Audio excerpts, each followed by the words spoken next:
গণতন্ত্রকে বাস্তবে রূপ দিতে নির্বাচনই একমাত্র পথ বলেছেন মির্জা ফখরুল ইসলাম আলমগীর। বিএনপির মহাসচিব মির্জা ফখরুল ইসলাম আলমগীর বলেছেন, গণতন্ত্রের কোনো বিকল্প নেই। গণতন্ত্রকে বাস্তবে রূপ দিতে হলে নির্বাচনই একমাত্র পথ, যার হাত ধরে আমরা গণতন্ত্রে ফিরে যেতে পারি। আজ রোববার বিকালে ঠাকুরগাঁও সরকারি বালক উচ্চ বিদ্যালয় বড় মাঠে জিয়া স্মৃতি ফুটবল টুর্নামেন্টের উদ্বোধনী অনুষ্ঠানে প্রধান অতিথির বক্তব্যে তিনি কথা বলেন। এ ফুটবল টুর্নামেন্টের আয়োজন করেছেন জেলা বিএনপি। জিয়া স্মৃতি ফুটবল টুর্নামেন্টে জেলা বিএনপির রংপুর বিভাগের 8টি দল অংশ নিচ্ছে।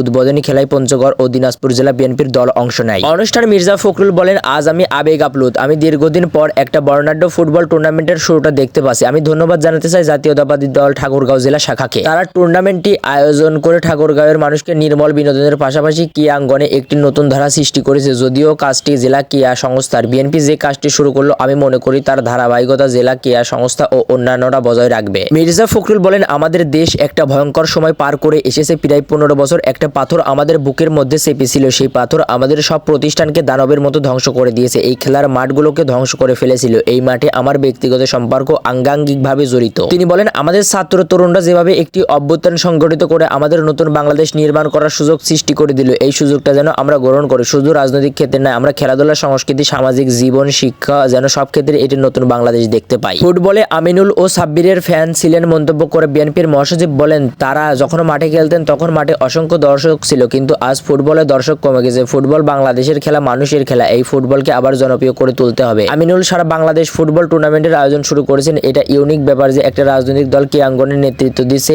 এই দলের জন্য তিনি ভারপ্রাপ্ত চেয়ারম্যান তারেক রহমানকে ধন্যবাদ জানান। তার প্রত্যক্ষ দিক নির্দেশনায় আমিনুল সারা দেশে ফুটবল টুর্নামেন্টের আয়োজন করেছেন। তরুণ দর্শকদের উদ্দেশ্যে মির্জা ফখরুল বলেন, শহীদ রাষ্ট্রপতি জিয়াউর রহমান ছিলেন ক্ষণজন্মা মানুষ। তিনি একদলীয় শাসন ব্যবস্থা থেকে বাংলাদেশকে বহুদলীয় গণতন্ত্রে নিয়ে এসেছিলেন। এদেশে গণতন্ত্রকে মুক্ত করে আমূল পরিবর্তন করেছিলেন। মাঠে খেলাধুলাকে তার উন্নত করার চেষ্টা আজও তারা মনে করেন। আজ বেলা 3:15টার দিকে জাতীয় সঙ্গীতের মাধ্যমে জিয়া স্মৃতি ফুটবল টুর্নামেন্টের সূচনা হয়। অনুষ্ঠানে স্বাগত বক্তব্য দেন টুর্নামেন্টের আহ্বায়ক সৈয়দ মমিনুল হক, বাংলাদেশ জাতীয় ফুটবল দলের সাবেক অধিনায়ক আমিনুল হক। এছাড়া বাংলাদেশের জাতীয় ফুটবল দলের খেলোয়াড় সৈয়দ রুম্মান বিন ওয়ালি সাব্বির, জেলা বিএনপির সাধারণ সম্পাদক মির্জা ফয়সাল আমিন, বিএনপির পল্লী ও সমবায় বিষয়ক সম্পাদক ফরহাদ হোসেন আজাদ, পৌর বিএনপির সভাপতি শরীফুল ইসলাম প্রমুখ উপস্থিত ছিলেন।